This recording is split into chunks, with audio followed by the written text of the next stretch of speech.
Welcome to the Rusted Garden Homestead. Today I'm going to show you how to plant 64 stalks of corn in a 4-foot by 4-foot space. Now, growing in raised beds, growing corn in a space like this is very different than growing them out in a field where spacing might be 12 inches apart, rows could be 2 feet apart, you could do double rows, all that kind of stuff. But out in the field, you can't tend to the needs of the plants like you can here.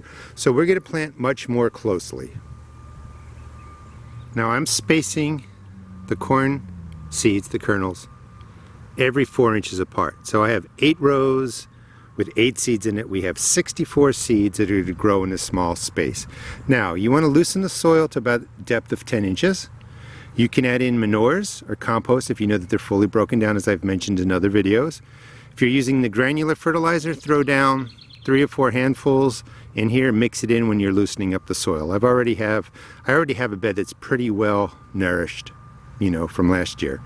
But we're going to top dress this when we're done. So we have the corn seeds spaced 4 inches apart, and we're going to press them down 1 inch to 1/2 inch deep. You really do want to grow corn straight in the soil. You could seed start it, but it grows best this way. And the whole key to it really is that it's not going to germinate quickly or well until the soil temperatures get up to 65 degrees. It's June 1st here, our temperatures have warmed up, the soil is warmed up. It's a perfect time to really plant your corn. You could do it in the middle of May here in Maryland Zone 7, but June is perfectly fine. I'm growing an early golden bantam variety. It's a yellow corn, and the stalks are to get about 5 to 6 feet tall. All right, so let me finish putting in the seeds. Again, 1 inch deep to 1/2 inch deep.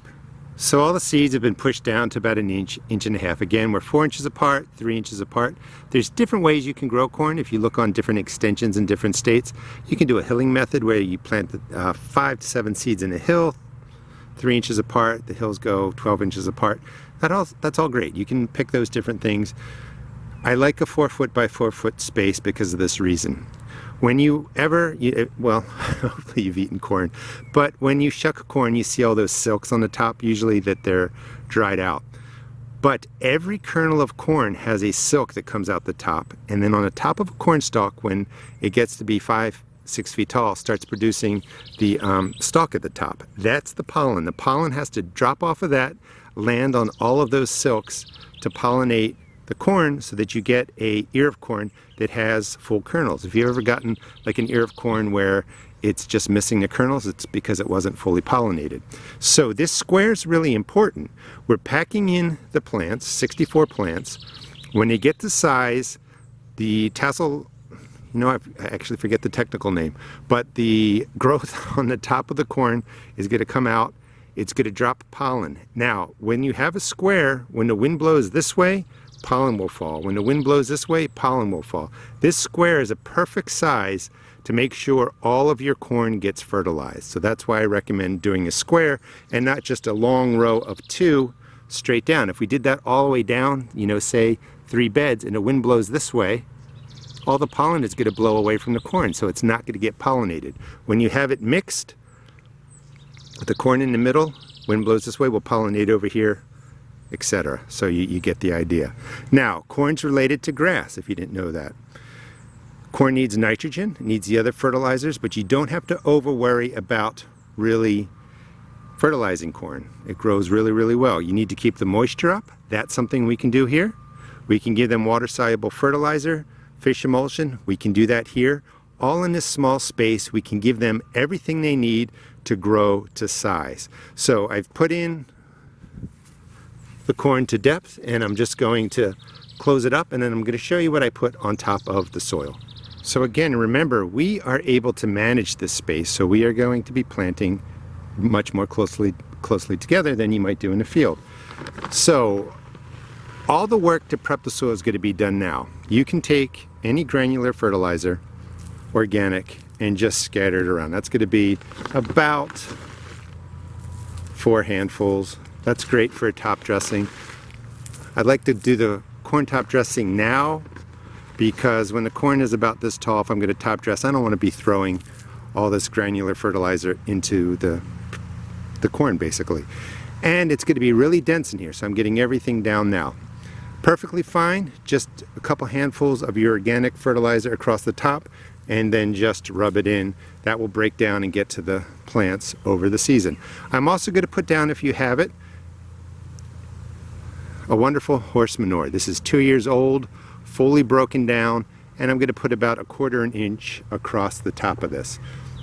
Now, again, the whole idea is that we can plant much more closely together because we can really take care of this space. Corn's going to need at least 1 inch of water every week till it's about 2 feet tall. If you want to subscribe, I'll show you how I take care of this over the season. At the end of the video, we'll water everything in. So the corn will put out the silks out the sides. That's the ear of corn that you eat. When the plant's about 5 or 6 feet tall, it is a tassel that forms up high. That will drop the pollen. The pollen lands on the silks. Your corn gets fertilized all the way through all the kernels in each ear. That's the whole principle, like I said, around doing a square.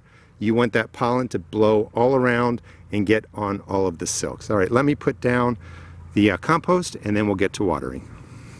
Now, I often get asked, how often do you water a garden? And the real answer is when it needs it.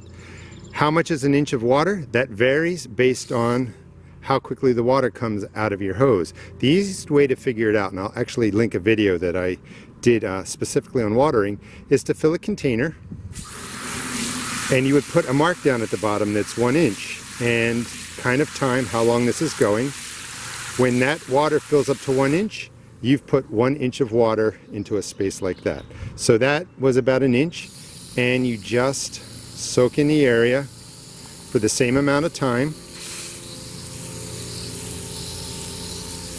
and that applies 1 inch of water to your garden plants.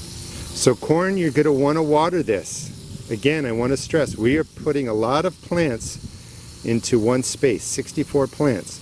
You're going to want to water this every week till the corn's about 12 inches high, giving it 1 inch of water. When it's bigger, it'll have a bigger root system. It can get by with less water. We're going to put in a water-soluble feed, maybe in July when the corn is larger. But the whole trick to corn is setting it up with the organic matter and fertilizer that it needs at the beginning. Just lots of water and your corn will do really well. Please subscribe to my channel. I'll show you how I take care of the corn and all the plants in my garden.